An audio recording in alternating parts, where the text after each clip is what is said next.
मेरे सभी भागवत प्रेमियों को मेरी राधे राधे।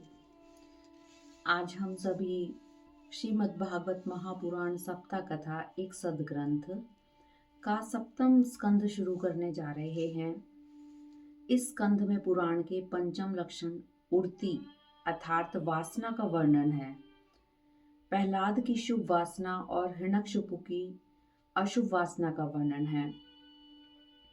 अध्याय 1 से 10 तक ज्ञान और भक्ति योग का वर्णन किया गया है और अध्याय 11 से लेके 15 तक कर्म योग का। हम अध्याय 1 शुरू करने जा रहे हैं। नारद युधिष्ठिर संवाद और जय विजय की कथा। महाराज परीक्षित ने पूछा, भगवान समदर्शी हैं, अभेद स्वभाव वाले हैं, संपूर्ण प्राणियों से उनका सुहृद संबंध है। फिर उन्होंने साधारण मनुष्य की तरह भेदभाव से युक्त इंद्र आदि देवताओं को मित्र मानकर उनके लिए दैत्यों को शत्रु मानकर उनका वध क्यों किया? भगवान तो स्वयं परिपूर्ण हैं, कल्याण स्वरूप हैं। उन्हें देवताओं या दैत्यों से न तो कुछ लेना है न ही देना है। उनका कोई मित्र नहीं है और ना ही कोई शत्रु है। निर्गुण होने के कारण दैत्यों से उनका कोई वैर भी नहीं है। फिर उन्होंने दैत्यों को शत्रु मानकर उनका वध क्यों किया? हमारे मन में समदर्शी भगवान के इस भेदभाव युक्त कर्मों के प्रति संदेह हो रहा है, अतः कृपा करके आप हमारे संदेह को दूर कीजिए। महाराज परीक्षित की जिज्ञासा को शांत करते हुए भगवान सुखदेव जी कहते हैं, राजन, वास्तव में भगवान निर्गुण, अजन्मा, अव्यक्त और प्रकृति से परे हैं। फिर भी अपनी माया के गुणों को स्वीकार करके वे बाध्य बाधक भाव को अर्थात मरने और मारने वाले दोनों के परस्पर विरोधी रूपों को ग्रहण करते हैं। इस विषय में श्री नारद जी ने एक इतिहास कहा था। परीक्षित, जब तुम्हारे दादा युधिष्ठिर ने रासूल यज्ञ में अपनी आंखों से देखा हुआ शिशुपाल सबके देखते देखते भगवान श्री कृष्ण में समा गया तो उन्हें बड़ा आश्चर्य हुआ। वहीं बैठे हुए देवऋषि नारद जी से युधिष्ठिर ने पूछा, पापात्मा शिशुपाल और दंतवक्त्र दोनों ही जब से तुतलाकर बोलने लगे थे तब से अब तक ये भगवान श्री कृष्ण को गाली देते रहे हैं, किंतु इनकी जीभ में ना तो कोढ़ हुआ और ना नरक की प्राप्ति। प्रत्युत भगवान में ही ये दोनों सबके सामने लीन हो गए। इसका क्या कारण है? देवऋषि नारद ने कहा, युधिष्ठिर, निंदा, स्तुति, सत्कार और तिरस्कार ये सब शरीर के होते हैं, आत्मा के नहीं। चाहे वैर भाव से या वैरहीन भक्ति भाव से, भय से, स्नेह से अथवा कामना से कैसे भी हो, भगवान में अपना मन पूर्ण रूप से लगा देना चाहिए। श्री नारद जी कहते हैं, युधिष्ठिर, मैं तो यही विचार करता हूँ कि मनुष्य भक्ति भाव की अपेक्षा वैर भाव से भगवान में अधिक तन्मय होता है। भगवान श्री कृष्ण लीला के द्वारा मनुष्य मालूम पड़ते हुए भी सर्वशक्तिमान भगवान ही तो हैं। इनसे वैर करने वाले भी इनका चिंतन करते करते पाप रहित होकर इन्हीं को प्राप्त हो गए। गोपियों ने भगवान से मिलने के तीव्र प्रेम से, कंस ने भय से, शिशुपाल ने दंतवक्त्र आदि राजाओं ने द्वेष से, यदुवंशियों ने परिवार के संबंध से, तुम लोगों ने स्नेह से और हम लोगों ने भी भक्ति से अपने मन को भगवान में लगाया है। भगवान की दृष्टि से इन भावों में कोई भेद नहीं है। फिर शिशुपाल और दंतवक्त्र दोनों ही विष्णु भगवान के मुख्य पार्षद थे। ब्राह्मणों के शाप से इन दोनों को अपने पद से च्युत होना पड़ा था। युधिष्ठिर ने पूछा, भगवान के पार्षदों को भी प्रभावित करने वाला वह शाप किसने दिया था तथा वह कैसा था? देवऋषि नारद ने कहा, एक दिन सनकादिक ऋषि बैकुंठ जा पहुंचे। यूं तो वे सब में प्राचीन हैं, किंतु जान पड़ते हैं ऐसे मानो 5-6 बरस के बच्चे हों। उन्हें साधारण बालक समझकर द्वारपालों ने उनको भीतर जाने से रोक दिया। इस पर क्रोधित हो उन्होंने द्वारपालों को शाप दिया, मूर्खों, भगवान विष्णु के चरण रजोगुण और तमोगुण से रहित हैं। तुम दोनों इनके समीप रहने के योग्य नहीं हो, अतः शीघ्र ही तुम यहाँ से पापमयी असुर योनि में जाओ। उनके इस प्रकार शाप देते ही जब वे बैकुंठ से नीचे गिरने लगे तब वे उन कृपालु महात्माओं ने कहा, अच्छा 3 जन्मों में इस शाप को भोग कर तुम लोग फिर यहाँ आ जाना। वे ही जय और विजय भगवान के पार्षद होते हुए भी सनकादि के शाप से दीति के पुत्र हिरण्यकशिपु और हिरण्याक्ष हुए। विष्णु भगवान ने नरसिंह का रूप धारण करके हिरण्यकशिपु और वराह अवतार ग्रहण करके हिरण्याक्ष को मारा। वे ही दोनों विश्रवा मुनि के द्वारा केशिनी के गर्भ से राक्षस राज रावण और कुंभकर्ण हुए। भगवान विष्णु ने राम रूप से उनका वध किया। वे ही दोनों इस जन्म में तुम्हारी मौसी के पुत्र शिशुपाल और दंत वक्त्र थे। वैर भाव के कारण निरंतर ही वे भगवान श्री कृष्ण का चिंतन किया करते थे। उसी तीव्र तन्मयता के फलस्वरूप वे भगवान को प्राप्त हो गए। युधिष्ठिर ने पूछा, भगवान हिरण्यकशिपु ने अपने प्रिय पुत्र प्रहलाद से इतना द्वेष क्यों किया और किस साधन से प्रहलाद भगवानमय हो गए। इस प्रकार सप्तम स्कंद का प्रथम अध्याय समाप्त हुआ। ओम नमो भगवते वासुदेवाय नमः। अध्याय 2 हिरण्याक्ष का वध होने पर हिरण्यकशिपु का अपनी माता और कुटुंबियों को समझाना। श्री नारद जी ने कहा, युधिष्ठिर भगवान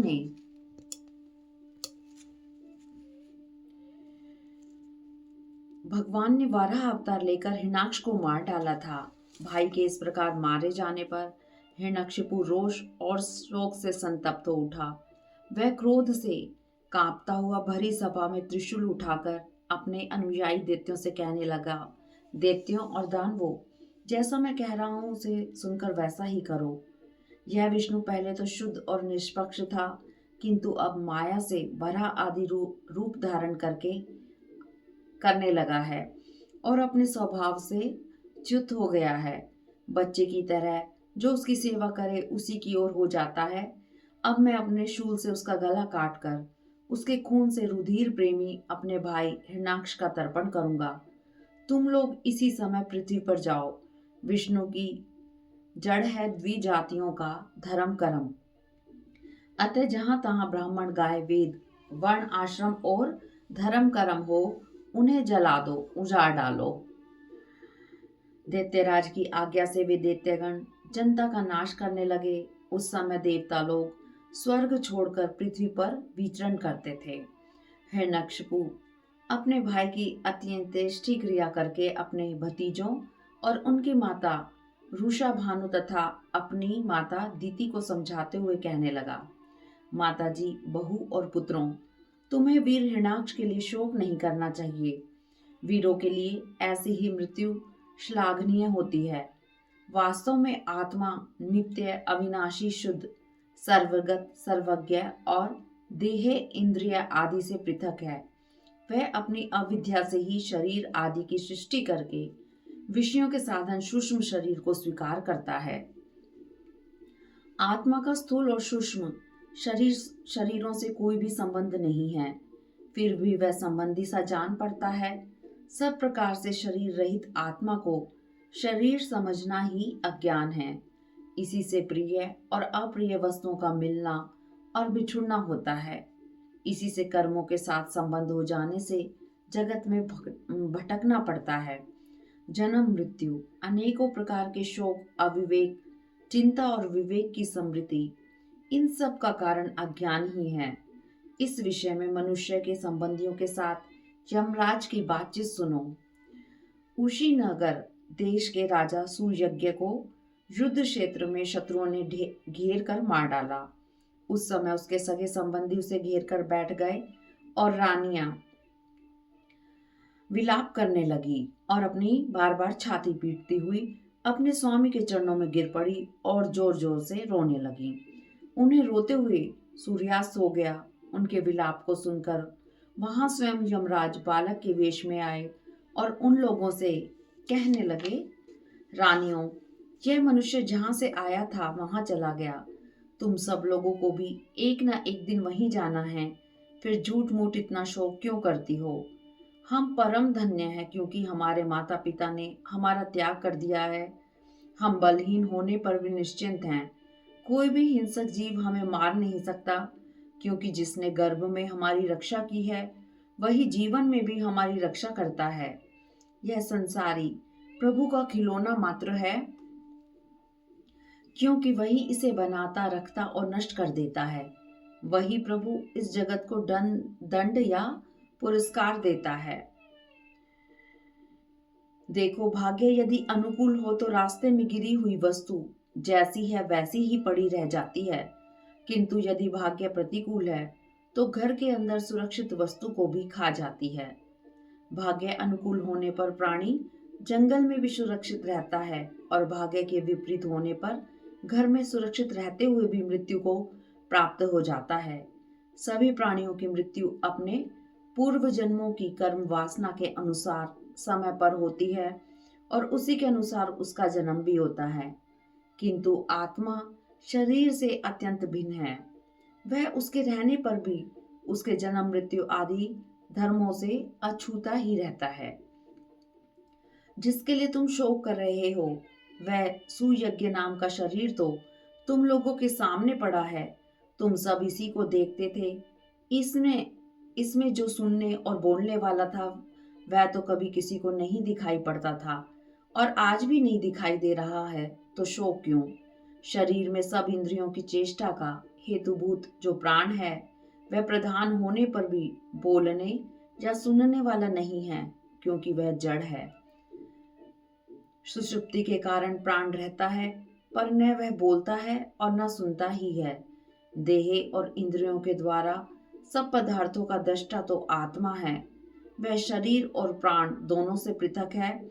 जब तक वह 5 प्राण, 5 कर्म इंद्रियां, 5 ज्ञानेंद्रियां, बुद्धि और मन, इन 17 तत्वों से बने हुए लिंग शरीर से युक्त रहता है, तभी तक कर्मों से बंधा रहता है, और इस बंधन के कारण ही माया से होने वाले मोह और कलेश बराबर उसके पीछे पड़े रहते हैं।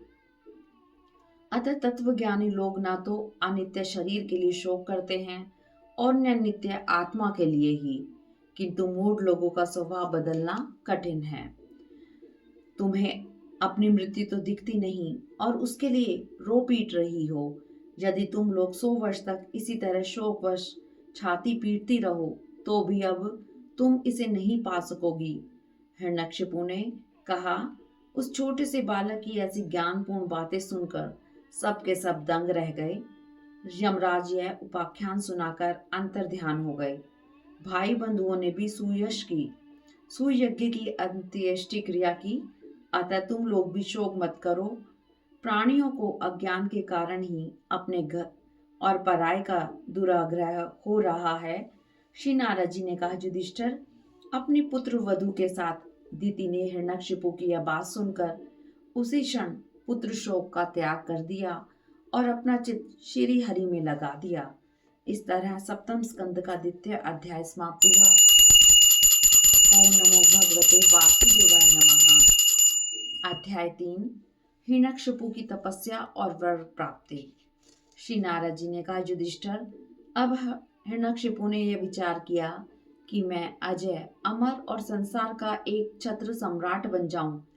इसके लिए वह मंदराचल की एक घाटी में जाकर अति दारुण तप करने लगा। देवता लोग अपने अपने स्थानों पर पुनः प्रतिष्ठित हो गए। हिरण्यकशिपु की तपोमयी आग की लपटों से स्वर्ग के देवता लोग जलने लगे। उन्होंने घबराकर ब्रह्मा जी के पास जाकर अपने कष्ट को बताया और कहने लगे, हे ब्रह्मा जी, हम लोग हिरण्यकशिपु के तप की आग से जल रहे हैं। आप कृपा करके इस ज्वाला को शांत करो। आप तो सब कुछ जानते ही हैं, फिर भी हम लोग अपनी ओर से आपसे निवेदन करते हैं कि वह किस उद्देश्य से यह घोर तपस्या कर रहा है। उसका यह अभिप्राय है कि जिस प्रकार ब्रह्मा जी अपने तप और योग के प्रभाव से इस चराचर जगत की सृष्टि करके सब लोगों से ऊपर सत्यलोक में विराजते हैं, उसी प्रकार मैं भी तप और योग के प्रभाव से वही पद प्राप्त कर लूंगा, क्योंकि समय असीम है और आत्मा नित्य है। एक जन्म में नहीं, अनेक जन्म, एक युग में न सही, अनेकों युगों में अपनी तपस्या के प्रभाव से मैं पाप पुण्य आदि के नियमों को पलट कर इस जगत में ऐसा उल्टा पलटा कार्य कर दूंगा जैसा पूर्व में नहीं किया गया था। वैष्णवादी पदों में कुछ भी मेरे योग्य नहीं है, क्योंकि कल्प के अंत में वे सब पद नष्ट हो जाएंगे। देवताओं ने कहा, जगत पिता ब्रह्मा जी, यद्यपि वैष्णव पद अर्थात वैकुंठ आदि नित्य धाम अविनाशी हैं, किंतु आसुरी बुद्धि के कारण हिरण्यकशिपु उन्हें कल्प के अंत में नष्ट होने वाला ही मानता है, क्योंकि उसकी बुद्धि तमोगुणी होने से सब कुछ उसे विपरीत ही दिखाई देता है। अतः ब्रह्मा जी, आपका यह जो परम इष्टित पद है, सर्वश्रेष्ठ होने के कारण इससे ब्राह्मण और गौओं की वृद्धि होती है, उनका कल्याण होता है, इसी से उनको विजय की प्राप्ति होती है। यदि यह पद हिरण्यकशिपु प्राप्त कर लेगा तो वह इन सब का नाश कर देगा। देवताओं के द्वारा इस प्रकार निवेदन करने पर ब्रह्मा जी भृगु और दक्ष आदि प्रजापतियों के साथ हिरण्यकशिपु के आश्रम पर गए। हंसते हुए उन्होंने कहा, बेटा हिरण्यकशिपु, तुम्हारा कल्याण हो, तुम्हारी जो इच्छा हो वर मांग लो। इतना कहकर श्री ब्रह्मा जी ने उसके तप के समय दीमक और चींटियों से खाए हुए शरीर पर अपने कमंडल के दिव्य जल को छिड़क दिया। हिरण्यकशिपु दीमकों की मिट्टी के बीच से उठ खड़ा हुआ। हंस पर सवार श्री ब्रह्मा जी को उसने सिर झुकाकर नमस्कार किया, प्रेम से गदगद हो स्तुति की। कल्प के अंत में यह सारी सृष्टि काल के द्वारा प्रेरित तमोगुण से घने अंधकार से ढक गई थी। उस समय स्वयं प्रकाश स्वरूप आपने अपने तेज से इसे पुनः प्रकट किया। आप ही अपने त्रिगुणमय रूप से इसकी रचना, रक्षा और संहार करते हैं। आप रजोगुण, सत्वगुण और तमोगुण के आश्रय हैं। आप ही सबसे परे और महान हैं। आप ही जगत के मूल कारण हैं। ज्ञान और विज्ञान आपकी मूर्ति हैं। प्राण, इंद्रिय, मन और बुद्धि आदि विकारों के द्वारा आपने अपने को प्रकट किया है। जो वेद होता है, अधर्वयु, ब्रह्मा और उद्गाता, इन ऋत्विजों से होने वाले यज्ञ का प्रतिपादन करते हैं, वे आपके ही शरीर हैं। उन्हीं के द्वारा अग्निष्टोम आदि 7 यज्ञों का आप विस्तार करते हैं। आप ही संपूर्ण प्राणियों की आत्मा हैं। यह व्यक्त ब्रह्मांड आपका स्थूल शरीर है। इससे आप इंद्रिय, प्राण और मन के विषयों का उपभोग करते हैं, किंतु उस समय भी आप अपने परम ऐश्वर्य में स्वरूप में ही स्थित रहते हैं। वस्तुतः आप पुराण पुरुष, स्थूल सूक्ष्म से परे ब्रह्म स्वरूप ही हैं। आप अपने अनंत और अव्यक्त स्वरूप से सारे जगत में व्याप्त हैं। चेतन और अचेतन दोनों ही आपकी शक्तियां हैं। भगवान, मैं आपको नमस्कार करता हूँ। वर के लिए उसने कहा, प्रभु, यदि आप मुझे वर देना चाहते हैं तो यह दीजिए कि आपके बनाए हुए किसी भी प्राणी से, चाहे वह मनुष्य हो, पशु पक्षी, अप्राणी, देवता दैत्य, नाग आदि, किसी से भी मेरी मृत्यु ना हो। भीतर बाहर, दिन में रात्रि में आपके बनाए प्राणियों के अतिरिक्त और किसी भी जीव से, अस्त्र शस्त्र से, पृथ्वी या आकाश में कहीं भी मेरी मृत्यु ना हो। मैं एक छत्र सम्राट हूं।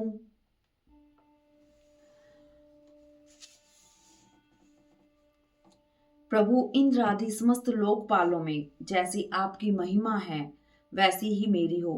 तपस्वियों और योगियों को प्राप्त अक्षय ऐश्वर्य मुझे भी दीजिए। इस तरह सप्तम स्कंद का 3य अध्याय समाप्त हुआ। ओम नमो भगवते वासुदेवाय नमः। अध्याय 4। यहाँ अध्याय 4 से लेके अध्याय 10 तक प्रहलाद जी की कथा का वर्णन है। हिरण्यकशिपु के अत्याचार और प्रहलाद जी के गुणों का वर्णन अध्याय 4 में किया गया है। श्री नारद जी कहते हैं, युधिष्ठिर, इस प्रकार हिरण्यकशिपु ने ब्रह्मा जी से जब अति दुर्लभ वर मांगा, तब उन्होंने उसकी तपस्या से प्रसन्न होकर उसे वर दे दिया और बोले, बस तुमने जो वर मुझसे मांगा है वह प्राणियों के लिए कठिन ही नहीं दुर्लभ है, फिर भी मैंने तुम्हें दिया। युधिष्ठिर, ब्रह्मा जी का वरदान अमोघ होता है। वे समर्थ एवं भगवान के स्वरूप ही हैं। वरदान प्राप्त कर हिरण्यकशिपु ने उनकी पूजा की।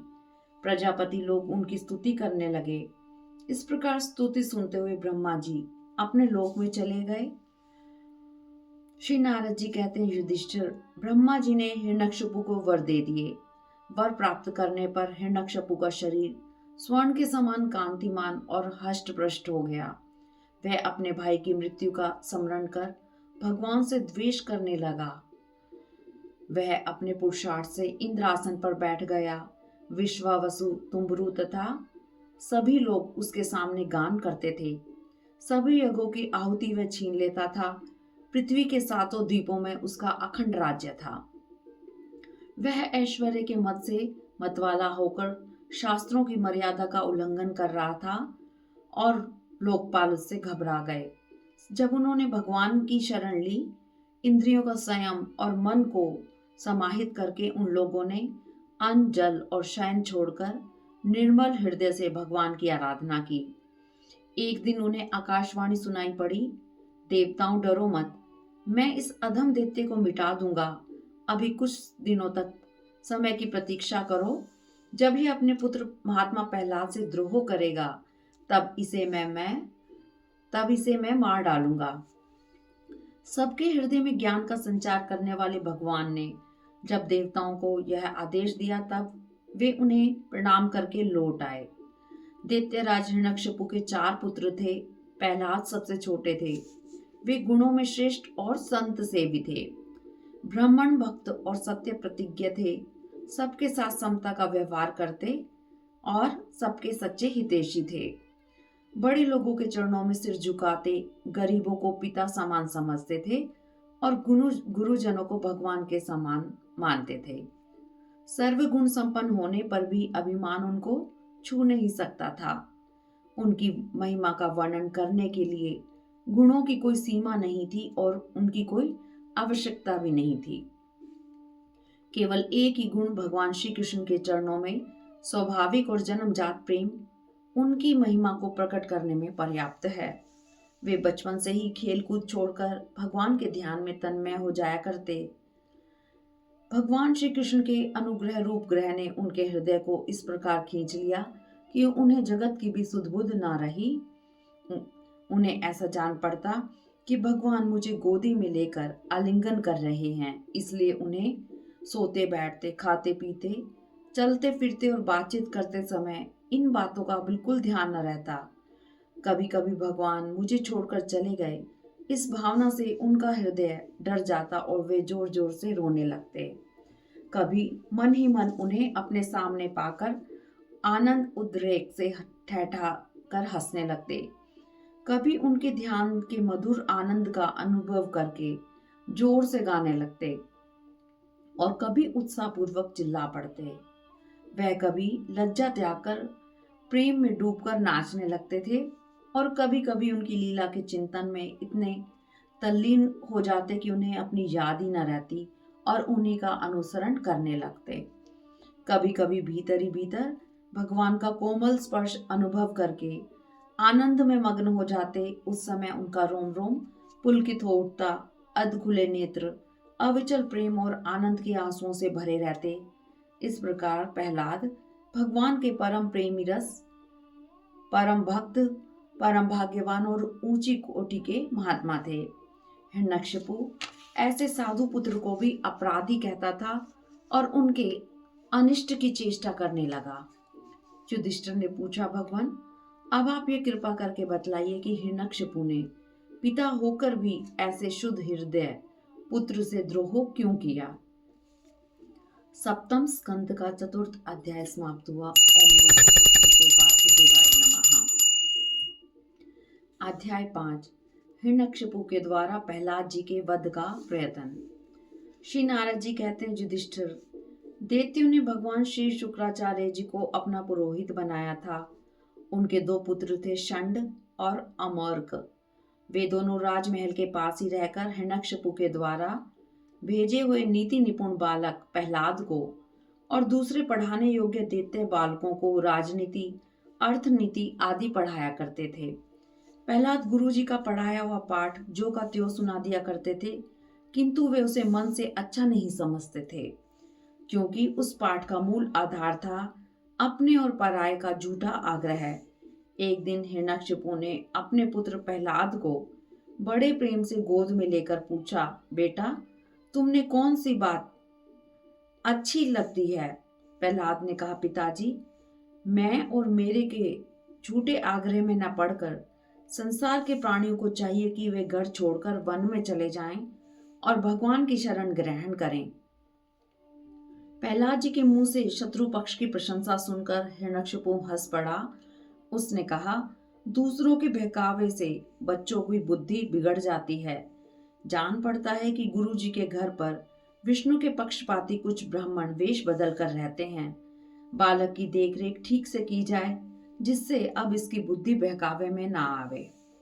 जब दैत्यों ने प्रहलाद को गुरु के पास पहुंचा दिया, तब उन्होंने उनको पुचकार कर और फुसलाकर पूछा, बेटा, ठीक ठीक बतलाना, यह तुम्हारी बुद्धि उल्टी कैसे हो गई? और किसी बालक की ऐसी बुद्धि नहीं हुई। प्रहलाद जी ने कहा, गुरुजी, भगवान की माया से प्रभावित मनुष्यों की बुद्धि मोहों से ग्रस्त होती है। उनके अंदर अपना और पराया का दुराग्रह होता है। उन मायापति भगवान को मैं नमस्कार करता हूँ। उन्हीं भगवान की कृपा से मनुष्यों की बुद्धि पशु बुद्धि नष्ट होती है। उसी पशु बुद्धि से मेरा तेरा का मिथ्या भेदभाव उत्पन्न होता है। यह आत्मा ही परमात्मा है। अज्ञानी लोगों में अपना और पराया का भेदभाव उस परमात्मा और आत्मा में ही दिखाई पड़ता है। उस परमात्मा को आप नहीं जानते। उस परमात्मा के विषय में वेदज्ञ ब्रह्मा जी भी शब्दों में मेरी बुद्धि बिगाड़ रहा है। भगवान की स्वच्छंद इच्छा शक्ति से मेरा चित्त संसार से अलग होकर उनकी ओर बरबस खिंच गया है। प्रहलाद जी इतना कहकर चुप हो गए। पुरोहित बेचारे पराधीन थे, वे डर गए। उन्होंने क्रोध से प्रहलाद को झिड़क दिया और कहा, अरे, कोई मेरी बेंत तो लाओ, यह अपनी कीर्ति में कलंक लगा रहा है। इस प्रकार गुरुजी ने डांट झपट कर प्रहलाद को धमकाया और अर्थ, धर्म एवं काम संबंधी शिक्षा दी। प्रहलाद ने सारी शिक्षा जान ली। गुरुजी उन्हें उनकी माँ के पास ले गए। माता ने बड़े लाड प्यार से उन्हें नहला धुलाकर गहने कपड़ों से सजा दिया। इसके बाद वे उन्हें पिताजी के पास ले गए। प्रहलाद अपने पिता के चरणों में लौट गए। हिरण्यकशिपु ने प्रसन्न हो प्रहलाद को गोद में बिठाकर उनका सिर सूंघा और आशीर्वाद दिया। उसने पुत्र से पूछा, बेटा, तुमने गुरु जी से क्या शिक्षा प्राप्त की? प्रहलाद ने कहा, पिताजी, भगवान की भक्ति के 9 भेद हैं। यहाँ पर भगवान की भक्ति के 9 भेदों का वर्णन प्रहलाद जी के द्वारा किया गया है। वे कौन कौन सी हैं? भगवान की कथा सुनना, इन्हीं का कीर्तन, उनका स्मरण, उनके चरणों की सेवा, पूजा अर्चना, वंदन, दास्य, सांख्य और आत्मनिवेदन। यदि भगवान के प्रति समर्पण के भाव से ये 9 प्रकार की भक्ति की जाए तो उसी को उत्तम अध्ययन समझता हूँ। प्रहलाद की आवाज सुनते ही क्रोध के मारे हिरण्यकशिपु के होठ फड़कने लगे। उसने गुरु पुत्र से कहा, रे नीच ब्राह्मण, इस बच्चे को कैसे शिक्षा दी है?